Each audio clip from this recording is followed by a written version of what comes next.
Bismillahirrahmanirrahim. Assalamualaikum warahmatullahi wabarakatuh. Waalaikumsalam warahmatullahi wabarakatuh. Syukur kita panjatkan kehadirat Allah. Semoga kita selalu dalam bimbingan rahmat dan ridha Allah Subhanahu wa taala. Amin. Subhanallah walhamdulillah astagfirullah wallahu akbar. Kembali kami dari tim Raja Wali Nusantara. Kali ini sedang membahas tafsir Quran surat Al-Fatihah. Pada video sebelumnya sudah disampaikan ayat Ar-Rahman-Rahim. ya, ayat 1, 2, 3. Yaitu baru sampai Ar-Rahman-Rahim. Kami mengusung atau menyampaikan tafsir spirit. Salah satu indikator tafsir spirit adalah tafsir yang bisa diaplikasikan, jadi yang bisa diterapkan dalam kehidupan sehari-hari. Ya, amin. Pada kesempatan kali ini akan dilanjutkan untuk ayat berikutnya, yaitu ayat keempat. Iya. Silakan Pak Ustaz. Bismillahirrahmanirrahim. Assalamualaikum warahmatullahi wabarakatuh. Alhamdulillah rabbil alamin. Kita bersyukur dengan Allah SWT. Mudah-mudahan keberkahan, keselamatan, kesejahteraan buat kita semua. Saudaraku yang dikasihi Allah SWT, Ar-Rahman-Rahim ini tadi sampai di dada. Jadi dada kita kembali harus memiliki sifat kelapangan. Ar-Rahman-Rahim. Jadi kejahatan yang ada ini bukan kita biarkan, tapi kita beri suatu solusi, kita beri satu peringatan. Namun kalau memang sudah kelewat, nah ada namanya bagiannya. Jadi tetap Rahman Rahim tapi ada bagiannya, bagian eksekutornya ada. Kemudian kita lanjutkan ke ayat selanjutnya, yaitu Maliki Yaumiddin. Kalau makna aslinya adalah yang menguasai hari kiamat, hari pembalasan. Saudaraku, kalau diterapkan dalam diri manusia, Maliki Yaumiddin itu di perut. Jadi perut kita ini dibagi 3. Makanan, minuman, dan udara. Maka dari itu kita juga semua yang masuk perut itu diseleksi agar dia memiliki tingkat pemanfaatan yang tinggi, kemudian pertanggungjawabkan kita di hadapan Yaumiddin, pembalasan. Yang kita makan jadi halal haram. Apa yang kita minum? Yang kita minum yang halal dan haram, baik zatnya maupun caranya. Dari zatnya juga halal, caranya juga halal. Kemudian thayyib, tidak tidak bertentangan dengan biologi. Kemudian di samping halal haram thayyib ya tidak boleh berlebihan israf. Karena ada juga yang halal haram hantam. Kalau sudah halal haram hantam berarti mulut kita mengunyah, perut kita bertanggung jawab. Maka di situ tanggung jawab di hadapan Allah. Jadi Malik Yaumiddin maknanya kita harus tahu bahwasanya seluruh yang kita makan ini ada konsekuensi pertanggungjawaban di hadapan makhluk dan di hadapan Allah SWT. Jadi ini kan hari pembalasan, ini pemanaannya adalah penegakan keadilan. Betul. Yang mendasar dari kebutuhan manusia adalah kebutuhan biologis. Makanya di sini dimanai bahwasanya Malik Yaumiddin itu hari pembalasan itu, maka kita harus persiapkan untuk diri kita. Usulan perut. Halal haram harus diambil yang halal. Dan juga tidak berlebihan. Halal thayyib dan tidak berlebihan, la israf. Kemudian iyyaka na'budu wa iyyaka nasta'in, hanya kepadamu ya Allah kami nyembah dan hanya kepadamu ya Allah kami minta pertolongan. Itu dimaknain kalau di dalam penempatan di kemaluan. Ya sebenarnya ini agak kurang enak didengar tapi kebutuhan. Kenapa gitu ya? Karena kemaluan ini adalah bagian dari satu kehormatan. Yang dua adalah kebanggaan. Kehormatannya ketika kita tidak maksiat, kebanggaannya menurunkan generasi yang sehat. Itu. Jadi makna iyyaka na'budu itu adalah kehormatan. Wa iyyaka nasta'in itu pertolongan. Nasta'in, pertolongan yang paling bagus adalah regenerasi. Jadi kalau kita belum cukup umur kita untuk berbuat, maka punya generasi baru yang melanjutkan perjuangan. Itu nasta'in yang paling baik. pertolongan yang paling baik itu adalah regenerasi, kita siapkan untuk menjadi generasi yang melebihi dari kita kalau bisa gitu. Jadi kalau orang tuanya hanya sampai ke perjuangan perang, Nah, dia harus membangun negaranya. Kalau pekerjaan orang tuanya hanya SD, misalnya ya sekolahnya SD, pekerjaannya hanya fisik, anaknya kalau perlu insinyur, ya memiliki jangkauan yang tinggi dan sekaligus akses manfaat yang besar kan gitu. Itu generasi. Jadi membanggakan dan juga membahagiakan. Jadi kehormatannya dibanggakan orang lain, kebahagiaan ini karena nastainnya regenerasi. Nah ini yang sering orang lupa, bahwa bapak-bapak dalam kaitannya dengan anak sering memperjuangkan anak besar-besaran, namun lupa bahwa ini juga harus dikawal dengan doa, gitu loh. Maka dzurriyyatin qurrata a'yun itu wajalil muttaqina imama. Sebentar, ini kan agak beda nih. Maksudnya gini. Ya. Selama ini kan yang kita pahami, iya karena budu itu kita beribadah, ya. sholat, puasa dan sebagainya.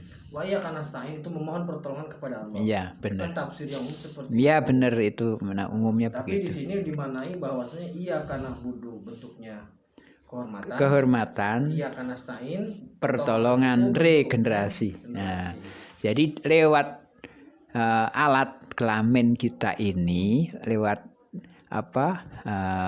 reproduksi kita ini, itu menunjukkan dua yang dibanggakan oleh Allah. Pertama, menjaga wala taqrabu zina innahu fahisatun wa sabil, itu kan jaga. Jadi dekat dengan zina karena itu kejahatan yang enggak enak lah gitu ya. Sabil itu maknanya kan jalan yang buruk. Namun di situ juga ada kebanggaan melahirkan generasi-generasi yang sehat itu. Jadi makna iya karena butuh, iya karena nasta'in itu tidak sebatas hanya ibadah ritual. Namun ibadah dalam hubungan suami istri bagian dari ibadah. Karena apa? Karena kita berbuat maksiat itu dosa. Nah, maka ketika Rasul mengatakan hubungan suami istri itu kamu itu ibadah. Di mana ibadahnya ya Allah? Ya Rasul, kan itu kan pekerjaan yang biasa. Andaikan kamu berbuat maksiat, maka disitulah ada nilai ibadahnya gitu loh. Jadi free sex itu menghancurkan reputasi dirinya, hilangnya kehormatan dan rusaknya generasi. Nah itu Kang. Jadi di sini dimaknain dengan makna yang lugas, regenerasi dalam membanggakan dan membahagiakan itu. Ini satu rangkaian betul. Maksudnya begini, ketika berpikirnya, ketika dibentengi dengan ta'amud, kemudian berpikirnya dengan bismillah, di sana dengan bersyukur, alhamdulillah, kemudian hatinya penuh dengan kasih sayang. Ya. Muncul generasi yang sehat dari makanannya halal. Regenerasinya sehat. Sehat, dan disitulah munculnya kehormatan dan kebanggaan. Ya. Banggaan dan kehormatan. Nah inilah sebenarnya yang menjadi regenerasi, yaitu generasi yang sehat.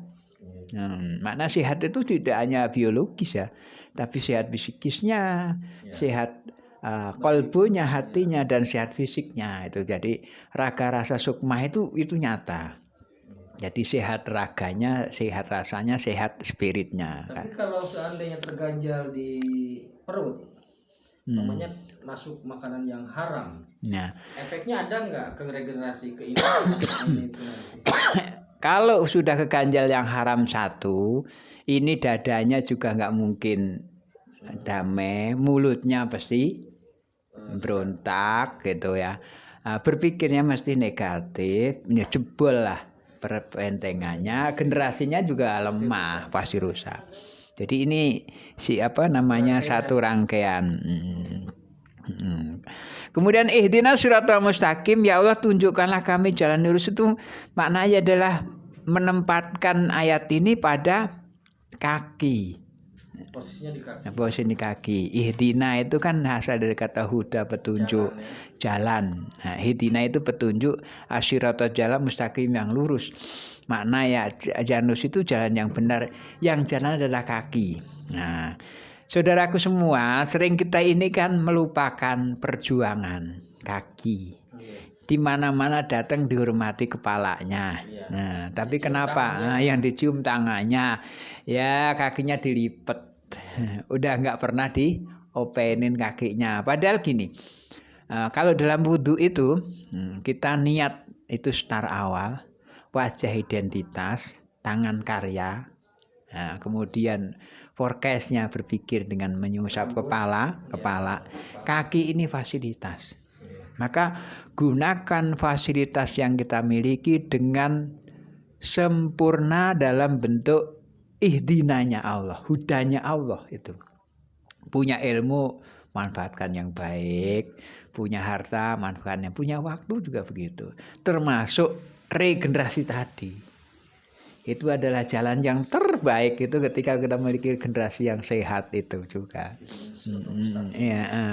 Nah ini banyak yang memanai Ustaz. Ini Shiratal Mustaqim ini kan jembatan yang lurus. Satu makna fisiknya adalah kehidupan yang baik. Betul. Yang benar lah. Ya. Terus tidak melanggar aturan hukum negara maupun hukum agama. Betul. Nah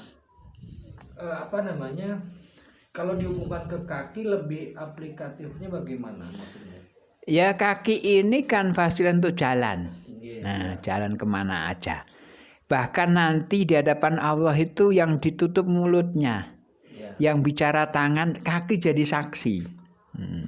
Jadi al-yauma nakhtimu ala afwahihim wa tukallimuna aydihim wa tashhadu arjuluhum bima kanu yaksibun. Jadi mulutnya ditutup, tangannya bicara, kaki jadi saksi. Berarti apa? Fasilitas kaki inilah sebenarnya kesaksian yang baik. Nah, jadi kesaksian yang baik itu akan realitas. Nggak ada manipulasi, nggak ada. Kalau baik dikatakan baik. Jangankan fasilitas ya alam ya. Apa manusia tangan kaki itu jujur. Angin aja jujur. Ada bau wangi, bawa wanginya nggak wangi nggak ditukar. Nah itu. Jadi alam ini sebenarnya jujur. Nah. Jadi pemanaan ihdina Shiratal Mustaqim itu lebih realnya ke kaki. Ke kaki. Oh, itu yang akan jadi saksi. Ya itu jadi saksi dan ini jadi fasilitas untuk berbuat. Iya satu fasilitas. Nah kemudian gini Mas, ini agak belok agak jauh. Ini Shiratal Mustaqim, jembatan Shiratal Mustaqim. Maksudnya jembatan Shiratal Mustaqim ini kan sering kita dapatkan rambut belah 7. Kalau mau ke surga, kalau orang jalannya nggak benar kepleset. Ya. Nah itu ada hubungan dengan ayat ini nggak sebenarnya? Ada. Maka ketika sabit ala qalbika bidinik gitu. Sabit ya Allah kekuatkanlah saya menepain apa? Agamamu dengan kekuatan. Ini mana pakai kaki. Hidup ini sebenarnya seakan-akan menyeberang kan. Nah, minadulu mati ilan nur. Nah banyak orang keliru nyebrangnya. Minanur ila dulumat. Nyebrangnya dari terang malah gelap. Karena yang gelap enak, nggak kelihatan. Tapi kan harusnya realistisnya dari gelap menuju terang. Itu. Nah inilah Shiratal Mustaqim itu dibelah 7. Nah, rambut belah 7 itu susahnya. Nah kesulitannya. Karena apa? Dihadang kiri kanan, depan belakang dengan segala macam godaan. Nah karena godaan yang gitu banyak itu kalau kita nggak konsentrasi dalam mengambil perjalanan ini, maka disitulah akan terjadi kerugian yang nyata. Gitu. Kalau realnya jembatan yang tajam itu di akhirat ada nggak itu? Realnya nggak ada. Realnya nggak ada. Jadi gini, ketika di spirit ini ya kita lihat Shiratal Mustaqim kayak apa sih? Itu ternyata bentangan dari hisab itu kena ke surga, jadi membentang. Nah, banyak orang yang jalan itu ada yang jalannya secepat kilat. Yeah. Saat sampai surga, masya Allah enak banget tuh orang gitu kan. Yeah. Berarti apa? Lulus dia kakinya untuk baik kan di checklist. Lindungannya ada, palanya ada, sehat gitu, berpikirnya sehat, mulutnya sehat, dadanya sehat, perutnya sehat gitu kan. Nah, kemaluan dan fasilitasnya sehat, kakinya juga sempurna, maka dia jalan secepat kilat. Ada juga yang jalan lari, wah gitu. Ada yang jalan santai, ada yang lari ada yang jalan cepat sampai ujung jatuh. Ada juga. Ada yang sampai di tengah jatuh, ada yang dari belum jalan sudah jatuh. Nah ini sesuai dengan amaliyah. karena memang setelah hisab. Jadi Shiratal Mustaqim itu sebenarnya jembatan untuk uji. Layakkah Anda masuk surga? Gitu. Realnya di sana Iya, jembatan uji. Nah, tapi untuk di sini kan bukan jembatan uji, di sini jembatan untuk meniti kebaikan. Supaya apa? Kecepatan kebaikan seperti kilat-kilat yang nyambar itu. Jadi selamat dan tidaknya di jembatan itu tergantung dari Kaki yang kita miliki sekarang ini. Jadi sekarang ini beli tiketnya. Jadi di sana itu nggak bisa direkayasa. Nggak bisa.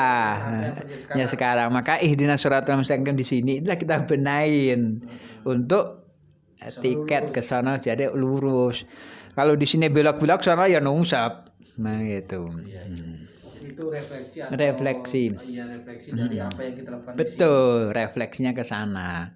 Maka agama bukan untuk orang yang mati, agama untuk yang hidup. Nah, gitu. Nah, kita lanjut ke ayat terakhir karena agak panjang, kita biar Siratal ladzina an'amta 'alaihim ghairil maghdubi 'alaihim waladdallin. Siratal ladzina an'amta 'alaihim ghairil maghdubi alaihim waladdallin. Yaitu jalannya orang-orang yang kau beri nikmat, para nabi, para wali, para syuhada sholihin. Ghairil maghdubi 'alaihim bukan jalannya orang yang kau murkai, waladdallin dan bukan orang yang tersesat. Nah, ini dimaknain ke tangan. Nah, tangan ini adalah karya. Karya kita ini ada 3 pilihan, Kang. Ada yang baik dan memang baik sekali. Nah, gitu. Ada baik dan baik sekali. Jadi itu bagus, dicek bagus banget. Itu namanya nikmat. Ada yang kelihatannya baik namun di dalamnya rusak. Itu yang godop, dimurkai. Ini maksud karya di sini adalah apa, pekerjaan, aktivitas, nah, amal. Ya, amal. Ada orang kan kelihatan baik namun di belakangnya rusak. Itu di namanya murkai. Sama dengan ada tukang ngamen suaranya jelek kan prang gitu.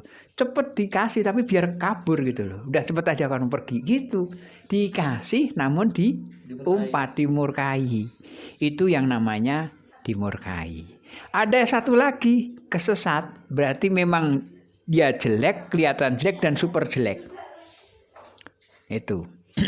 Kita menghindarkan dari murkai dan tersesat dalam karya kita ini, dalam aktivitas amaliyah seluruhnya. Kita sebagai misalkan pemborong.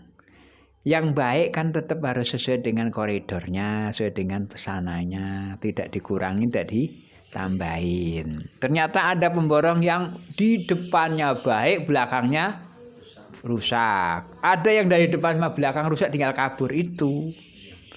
Seluruh karya-karya ini dipertontonkan nanti. Karya-karya kita ini dipertontonkan. Yang sangat ironis nanti ketika karya kita ini jelek diklik saudara fulan dulu berbuat jelek, diklik nggak hilang. Sampai kapanpun nggak akan hilang. Tapi yang baik diklik baik, sempurna dan dibanggakan. Nah, bahkan ini ibaratnya gini, ibaratnya pohon. Yang pohon paling bagus itu kan pohonnya kuat, rindang, buahnya banyak, manis, manfaatnya banyak. Itu yang dapat nikmat. Kalau yang dimurkai kan pohonnya rindang, buahnya nggak ada. Bahkan sampahnya di mana-mana kan orang gedek. Memang bagus itu, cuma ngedekin, dimurkain. Yang nggak ngenakin ya pohonnya jelek, dimakan mabuk, bikin orang susah. Ini yang paling kita hindarkan. Jadi nikmat itu yang kita cari. Siratal ladzina an'amta 'alaihim ghairil maghdubi 'alaihim, bukan jalan orang yang engkau murkai, dan bukan jalannya waladdallin, dan bukan jalannya orang yang tersesat. Nah, itulah kehidupan kita ini realistisnya harus ke sana. Sama waktunya, sama biayanya, sama mengeluarkan tenaga dan strategi ilmunya kita salah pilih dalam mengambil sikap, maka akan menyesal kemudian dan untuk selamanya. Gitu, silakan.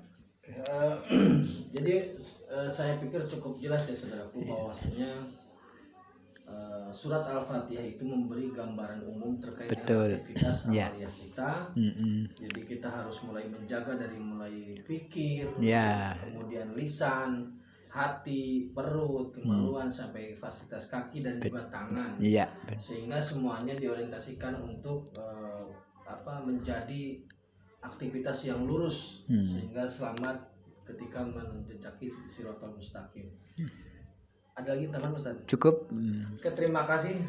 Tetap tingkatkan iman dan amal soleh. Akhirul kalam. Wassalamualaikum warahmatullahi wabarakatuh. Waalaikumsalam warahmatullahi wabarakatuh.